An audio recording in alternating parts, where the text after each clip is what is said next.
அருமையான கர்த்தர் பிள்ளைகளே, இன்றைய நம்முடைய செய்தியின் தலைப்பு கர்த்தருடைய வழிகள்.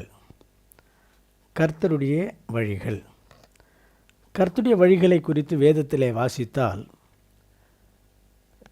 சில வசனங்கள் கர்த்தர் தம்முடைய வழிகளை தம்முடைய மக்களுக்கு காண்பிக்கிறார். முன்கூட்டியாகவே அவைகளை குறித்து அவைகளுடைய அந்த வழிகளில் என்ன நடக்கும், எப்படி நடத்தப் போகிறார், முடிவு எப்படி இருக்கும், எல்லாவற்றையும் ஆண்டவர் சொல்லுகிறார். சிலரை குறித்து வாசிக்கும் பொழுது கர்த்தர் தம்முடைய வழிகளை அவர்களுக்கு மறைக்கிறார். கர்த்தருடைய வழிகளை குறித்து 103ஆம் சங்கீதத்தில் வாசித்தால் 7ஆம் வசனத்தில் இப்படியாய் இருக்கிறது. வாசிக்க கேட்போம்.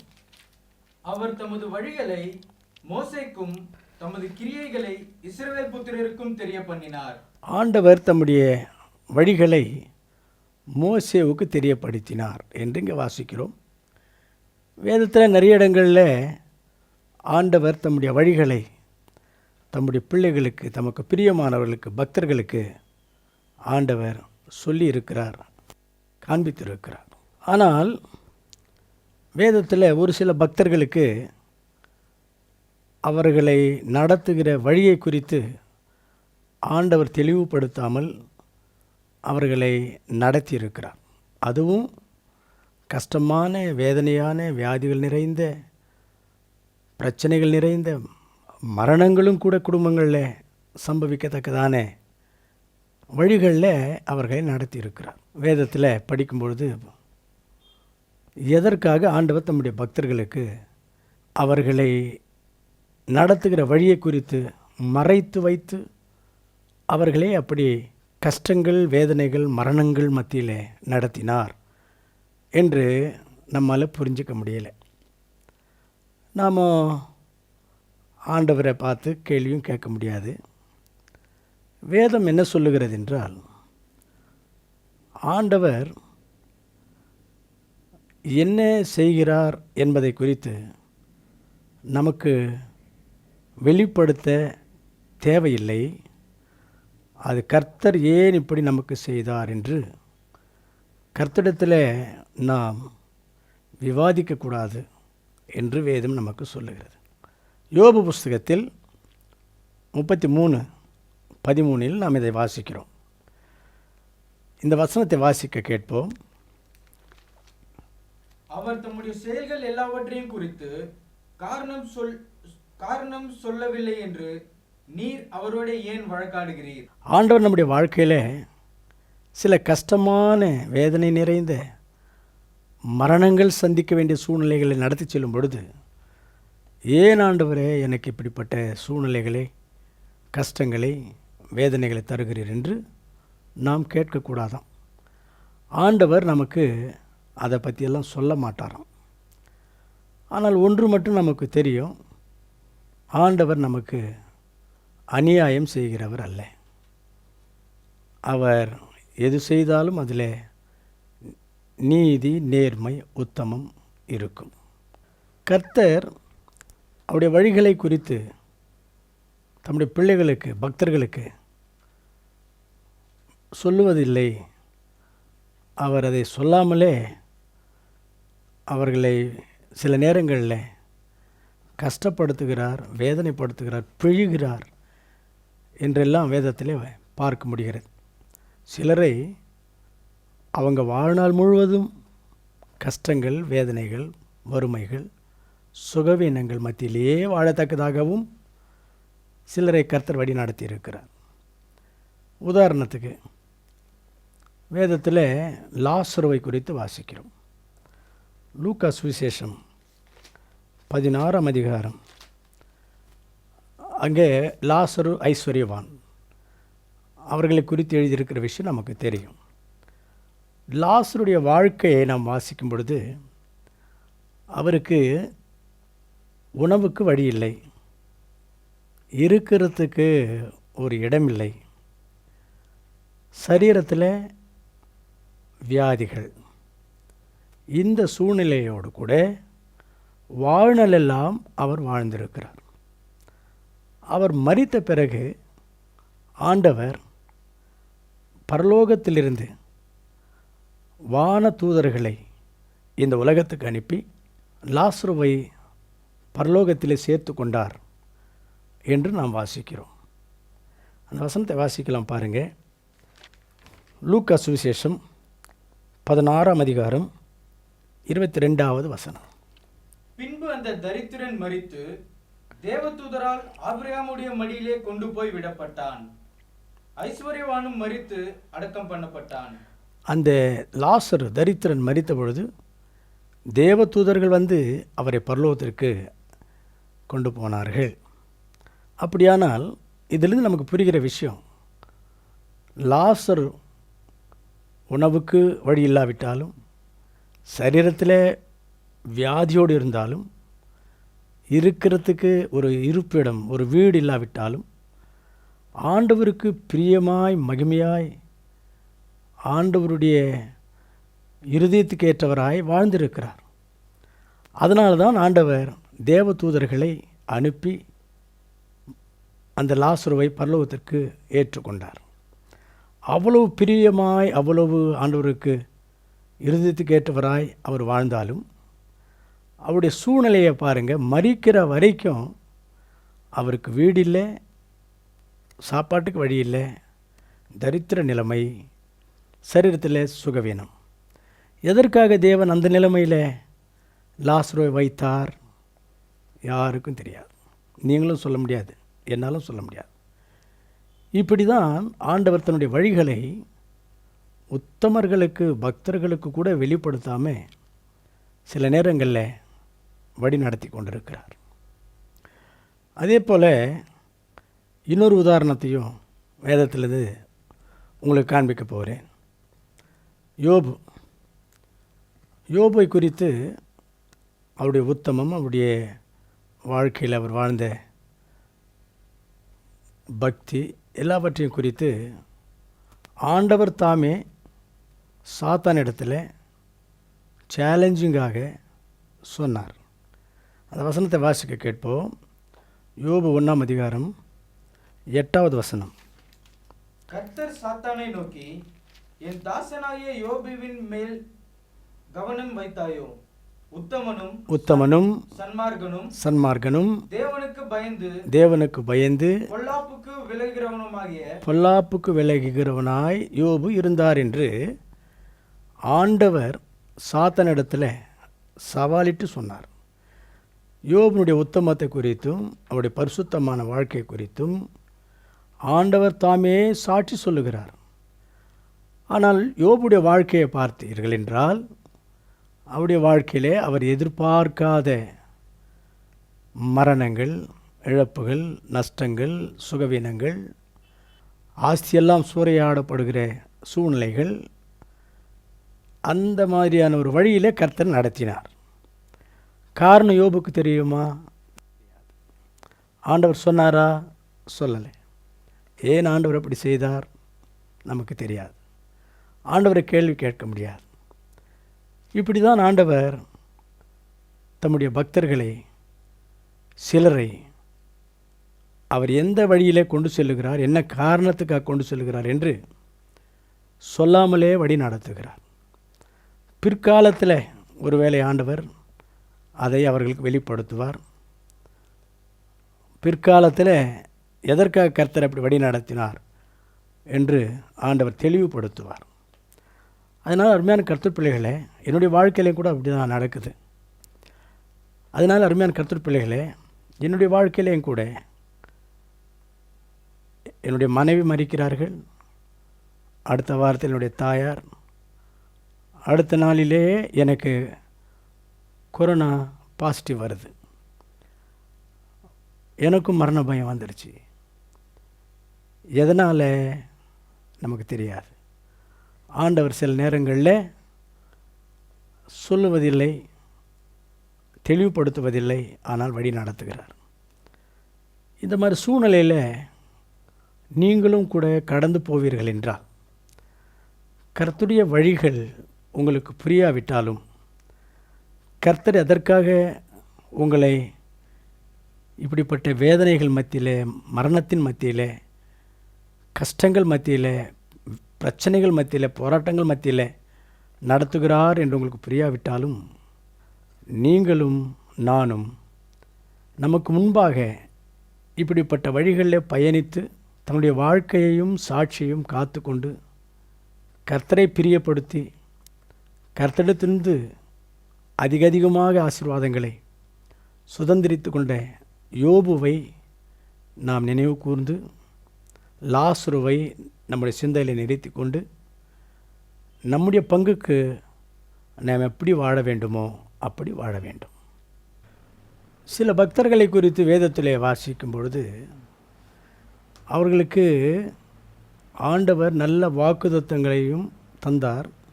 ஆனால் ஆண்டவர் அந்த வாக்குத்தத்தங்களை அவர்களுக்காக நிறைவேற்றாமலே அவர்களை வழி நடத்தியிருக்கிறார்.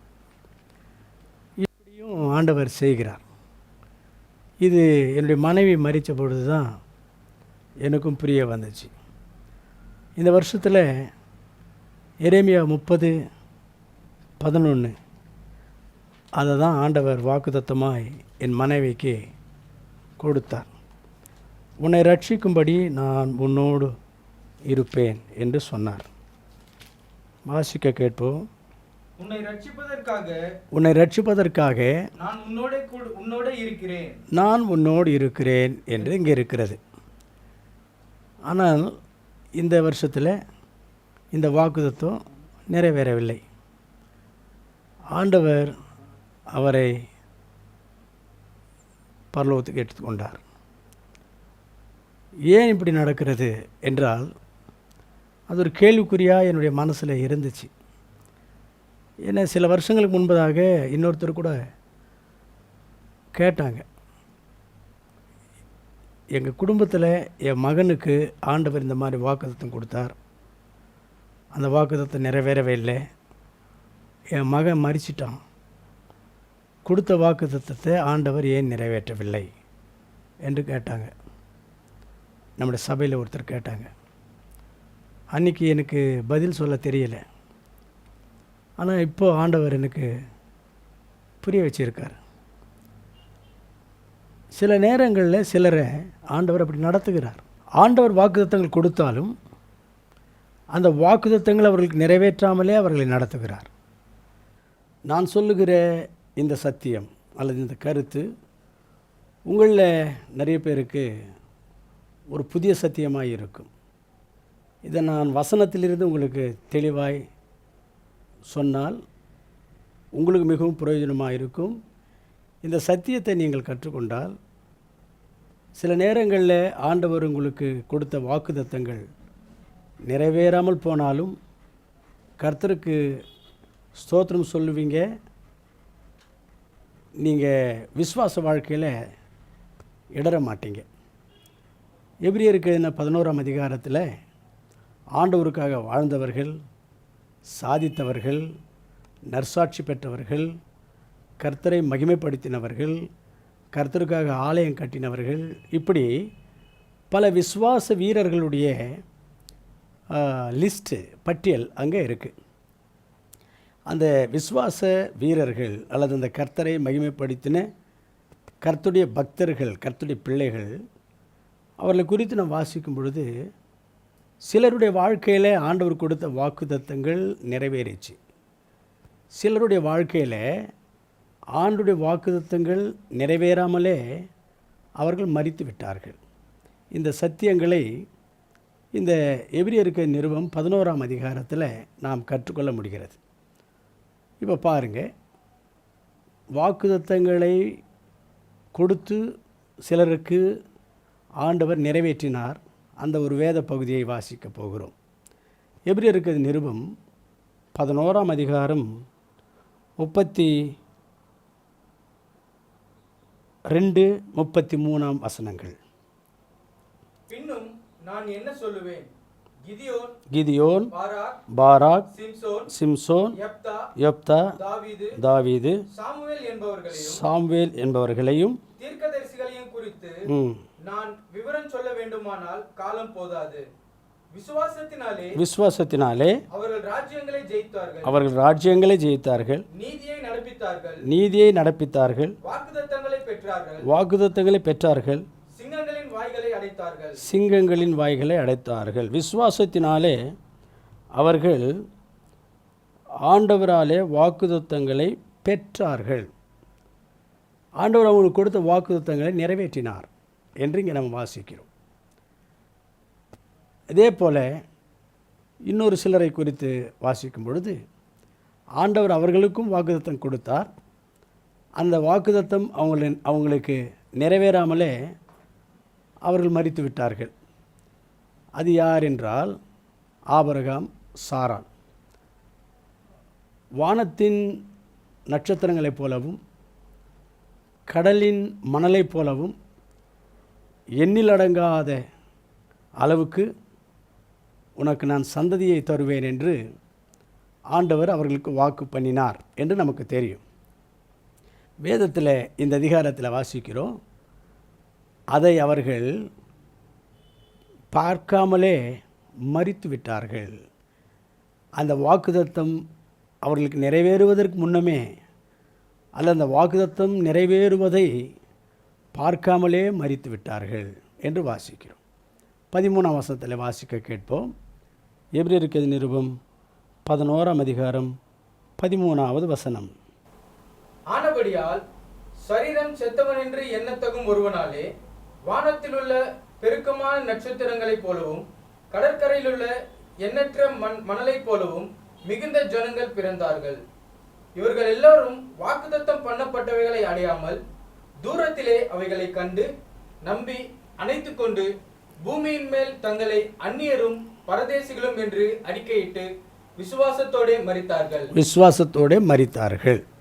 ஆண்டவர் சொன்ன வாக்குத்தத்தம் அவர்களுடைய நாட்களில் நிறைவேறவில்லை. அவர்கள் பார்ப்பதற்கு முன்னமே அவர்களுடைய நாட்களில் அது நிறைவேறாமலே மரித்து விட்டார்கள் என்று வாசிக்கிறோம். இன்னொரு வசனத்தையும் நான் வேதத்திலிருந்து உங்களுக்கு காண்பிக்க ஆசைப்படுகிறேன். இதே அதிகாரத்தில் 36ஆம் வசனம், 37ஆம் வசனம், 39ஆவது வசனம் மட்டும் வாசித்தால் அங்கேயும் இதே போல ஒரு சத்தியம் அங்கே இருக்கிறது. வாசிக்க கேட்போம். வேறு சிலர் நிந்தைகளையும் அடிகளையும் கட்டுகளையும் காவலையும் அனுபவித்தார்கள். கல்லெறியுண்டார்கள், வாளால் அறுப்புண்டார்கள், பரீட்சை பார்க்கப்பட்டார்கள், பட்டயத்தினாலே வெட்டப்பட்டு மரித்தார்கள். செம்மறியாட்டு தோள்களையும் வெள்ளாட்டு தோள்களையும் போர்த்தி கொண்டு திரிந்து குறைவையும் உபத்திரவத்தையும் துன்பத்தையும் அனுபவித்தார்கள். இப்பொழுது 39ஆம் வசனம் நான் வாசிக்கிறேன், கேளுங்க. இவர்கள் எல்லோரும் விசுவாசத்தினாலே நற்சாட்சி பெற்றும் வாக்குத்தத்தம் பண்ணப்பட்டதை அடையாமல் போனார்கள். நற்சாட்சி பெற்றவர்கள் கர்த்தருக்காக மகிமையாக வாழ்ந்தவர்கள், கர்த்தருக்காக சித்திரவதைகள் அனுபவித்து கர்த்தருடைய சேவையை நிறைவேற்றினவர்கள். ஆனாலும் இவருடைய வாழ்க்கையில் ஆண்டவர் கொடுத்த வாக்குத்தத்தங்கள் அடையாமலே அவர்கள் கடந்து போய்விட்டார்கள், மரித்து விட்டார்கள். ஆகவே அருமையான கர்த்தர் பிள்ளைகளை, நம்முடைய வாழ்க்கையில் கர்த்தர் நமக்கு வாக்குத்தத்தங்களை தருகிறார், நிறைவேற்றுகிறார். ஆனால் சிலருடைய வாழ்க்கையில் மட்டும் வாக்குத்தத்தங்கள் நிறைவேறுவதற்கு முன்னமே மரித்து போவது என்று ஒன்று சம்பவிக்கிறது. அவருடைய வாழ்நாட்களில் அந்த வாக்குத்தத்தங்கள் நிறைவேறுவதை பார்க்க முடியாமலே கர்த்தர் அவர்களை அப்படி வழி நடத்துகிறார். என்னுடைய மனைவியினுடைய வாழ்க்கையிலேயும் இப்படி தான் நடந்திருக்கிறது. அவருக்கு ஆண்டவர் கொடுத்த வாக்குத்தத்தம் இந்த ஆண்டுக்கு 2021ஆவது ஆண்டுக்காக ஆண்டவர் கொடுத்த வாக்குத்தத்தம் எரேமியா 30:11, உன்னை ரட்சிப்பதற்காக நான் உன்னுடனே இருக்கிறேன். இந்த வருஷம் உன்னை நான் ரட்சிப்பேன் என்று சொன்னார். உன்னை ரட்சிப்பதற்காக உன்னுடனே இருப்பேன் என்று சொன்னார். ஆனால் அவருடைய வாழ்க்கையில் நடந்தது வித்தியாசமாக இருக்கிறது. கர்த்தர் அவரை தன்னோடு கூட இருக்கும்படியாய் மகிமையிலே சேர்த்து கொண்டார். இப்படி தான் சிலருடைய வாழ்க்கையில் வாக்குத்தத்தங்கள் அவர்களுக்கு நிறைவேற்றாமலே அவருடைய வாழ்க்கையில் கர்த்தர் செயல்படுகிற சில அனுபவங்கள் இருக்கும். அதை நாம் புரிந்து கொண்டு நடக்க வேண்டும். அதனால் ஆண்டவர் நம்மை இப்படிப்பட்ட வேதனைகள், பயங்கள், மரணங்கள், வியாதிகள், போராட்டங்கள் மத்தியிலே கொண்டு போகும் பொழுது நமக்கு முன்பாக காரணம் சொல்லாமலே கஷ்டங்களுக்குள்ளே வழி நடத்தின பக்தர்கள் அவருடைய கஷ்டங்கள், வேதனைகள், அவமானங்கள், மரணங்கள் மத்தியிலே எப்படி நடந்து கொண்டாங்களோ அதன்படி நாம் நடந்து கொள்வதற்கு தீர்மானமாக இருக்கணும். சோர்ந்து போகக்கூடாது. ஆண்டவரை கேள்வி கேட்கக்கூடாது. ஆண்டவர் நமக்கு அநியாயம் செய்து விட்டார் என்றெல்லாம் நினைக்கக்கூடாது. கர்த்தருடைய சித்தம் நம்முடைய வாழ்க்கையில் நிறைவேறினால் அது போதும். வேதத்தில் வசனங்கள் படிக்கும் பொழுது கர்த்தருக்கு நம்ம மேல் இருக்கிற அன்பு, அக்கறை, கரிசனை, பாசம் இந்த உலகத்தில் வேறு யாருக்கும் இல்லை. நமக்கு அது தெரியும். அப்படிப்பட்ட தெய்வம் நமக்கு ஒரு நாளும் அநியாயம் செய்ய மாட்டார். தைரியமாக இருப்போம். கர்த்தருக்கு ஒப்பு கொடுப்போம். கர்த்தர் நடத்துகிற வழியில் தைரியமாக நடப்போமாக. யோபுடைய வாழ்க்கையில் அவரை ஆண்டவர் கஷ்டத்தின் பாதையில் வேதனைகள், மரணங்கள், வியாதிகள் நிறைந்த பள்ளத்தாக்கின் வழியாய் வழி நடத்தினார் என்று நமக்கு தெரியும். அவர் எப்படி நடந்து கொண்டார் அந்த சூழ்நிலையில் என்பதை ஒரு 5 குறிப்புகள் உங்களுக்கு நான் சொல்லி உங்களை வரப்போகிற காலத்தில் நீங்களும் கர்த்தருடைய வழியில் என்ன துன்பங்கள், என்ன வேதனைகள், எப்படிப்பட்ட மரண சம்பவங்கள் நேரிட்டாலும் யோபுவைப் போல நீங்கள் வாழ்ந்து மென்மேலும் ஆசீர்வாதங்களை பெற்றுக்கொள்வதற்கு நான் சொல்லுகிற இந்த விஷயங்கள் உங்களுக்கு பிரயோஜனமாக இருக்கும். அப்படி தான் நீங்களும் நானும் வாழ வேண்டும். மற்றவர்களுக்கு வழிகாட்டிகளாக இருக்க வேண்டும். சரி, இப்போது யோபுடைய வாழ்க்கையில் கர்த்தர் எதற்காக அவருக்கு அப்படிப்பட்ட கஷ்டங்கள், வியாதிகள், மரணங்கள், போராட்டங்கள், அவமானங்கள் நிறைந்த, சுகவீனங்கள் நிறைந்த பள்ளத்தாக்கில் வழி நடத்தினார் என்று யோபுக்கு புரியாது, யோபுக்கு தெரியாது. ஆனாலும் அவர் எப்படி நடந்து கொண்டார், இதை இப்பொழுது ஒரு 5 குறிப்புகள் உங்களோடு கூட பகிர்ந்து கொள்கிறேன். கவனமாக கேளுங்கள். கர்த்தர் இந்த வசனங்கள் மூலமாய் உங்களை பலப்படுத்தி, தயார்படுத்தி, வருங்காலத்துக்கு உங்களை ஆயத்தப்படுத்தி நடத்துவாராக. முதலாவதாக யோபு ஆண்டவரை துதித்தார். யோபு புஸ்தகத்தில் அந்த வசனத்தை வாசிக்கலாம். 1ஆம் அதிகாரம் 21வது வசனம். நிர்வாணியாய் என் தாயின் கர்ப்பத்திலிருந்து வந்தேன், நிர்வாணியாய் அவ்விடத்திற்கு திரும்புவேன். கர்த்தர் கொடுத்தார், கர்த்தர் எடுத்தார், கர்த்தருடைய நாமத்திற்கு ஸ்தோத்திரம் என்றான். கர்த்தருடைய நாமத்துக்கு ஸ்தோத்திரம் என்றார். அது அப்படிப்பட்ட சூழ்நிலையில் மனசில் ஆண்டவரை துதிக்கிறதுக்கு யோசனை வராது. மனசு எவ்வளோ உடைந்து போயிருக்கும். மிகவும் வருத்தத்திற்குள்ளே, வேதனைக்குள்ளே, மனநிலை மிகவும் டிப்ரெஷனில் இருக்கும். அதன் மத்தியில் ஆண்டவரை துதித்தார். அருமையான கர்த்தர் பிள்ளைகளே, நம்முடைய வாழ்க்கையிலையும் நாம் இதை கற்றுக்கொள்ள வேண்டும். இனி வரப்போகிற காலத்தில் நாமும் கூட எது நடந்தாலும் யோபை போல கர்த்தரை துதிக்க வேண்டும், ஸ்தோத்திரிக்க வேண்டும். இரண்டாவதாக, யோபு ஆண்டவரை குற்றம் சுமத்தவில்லை. அதே யோபு புஸ்தகத்தில் 1ஆம் அதிகாரம்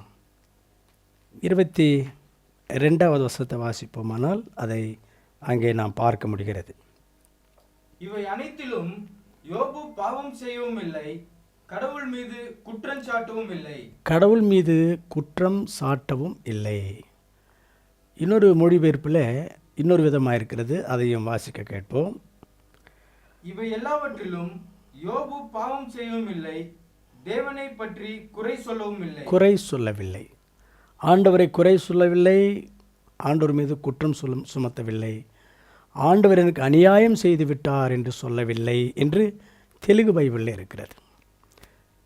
நாமும் அப்படி சில நேரங்கள் நம்ம நினைக்கிறோம், கடவுள் எனக்கு அநியாயம் செய்து விட்டார் என்று. பாருங்கள், எங்கள் குடும்பத்தில் தொடர்ந்து 2 மரணங்கள். உடனே எனக்கு கோவிட் பாசிட்டிவ். இந்த மாதிரி சூழ்நிலைகளில் தான் ஆண்டவர் நமக்கு அநியாயம் செய்து விட்டார், ஆண்டவர் நம்மை கைவிட்டு விட்டார், ஆண்டவர் நம்மை தண்டிக்கிறார் என்றெல்லாம் யோசனை வரும். அப்படியெல்லாம் நினைக்கக்கூடாது, ஆண்டவரை குற்றம் சுமத்தக்கூடாது. கர்த்தர் நல்லவர், நேற்றும் இன்றும் என்றும் அவர் நல்லவர் தான். நல்லவைகளையே நம்முடைய வாழ்க்கையிலே செய்கிறவர். நமக்கு தீமையோ துரோகமோ அநியாயமோ கர்த்தர் செய்ய மாட்டார். ஆகவே ஆண்டவரை நாம் குறை சொல்லக்கூடாது, குற்றம் சாட்டக்கூடாது. 3ஆவதாக, யோபு செய்த காரியம், நம்முடைய பிரச்சனைகள் இப்படிப்பட்ட பயங்கரமான சூழ்நிலைகள் மத்தியில் கடந்து போகும் பொழுது யோபு செய்த காரியங்களை நாம் செய்ய வேண்டும் என்கிற விஷயங்களை நாம் தியானித்து கொண்டிருக்கிறோம். யோபு தவறான யோசனையை புறம் தள்ளிவிட்டார். தவறான யோசனை, தன்னுடைய மனைவி ஒரு தவறான யோசனையை கொடுக்கிறார். அதை நாம் யோபு 2ஆம் அதிகாரம் 9ஆம் வசனம் 10ஆம் வசனத்தில் வாசிக்கிறோம். அப்பொழுது அவன் மனைவி அவனை பார்த்து, நீர் இன்னும் உம்முடைய உத்தமத்தில் உறுதியாய் நிற்கிறீரோ, தேவனை தூஷித்து ஜீவனை விடும் என்றால். தேவனை தூஷித்து ஜீவனை விடும், ஒரு தவறான ஒரு யோசனையை தருகிறார்.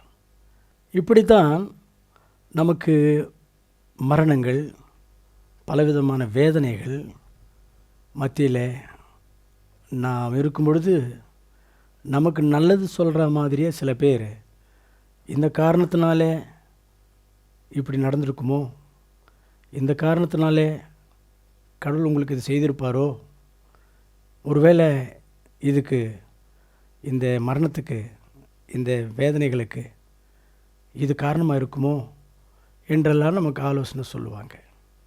அதெல்லாம் நம்ம புறம்பே தள்ளணும், எல்லாம் புறம்பே தள்ளணும். ஆண்டவருக்கு தெரியாமல் நம்முடைய வாழ்க்கையில் எதுவும் நடக்காது.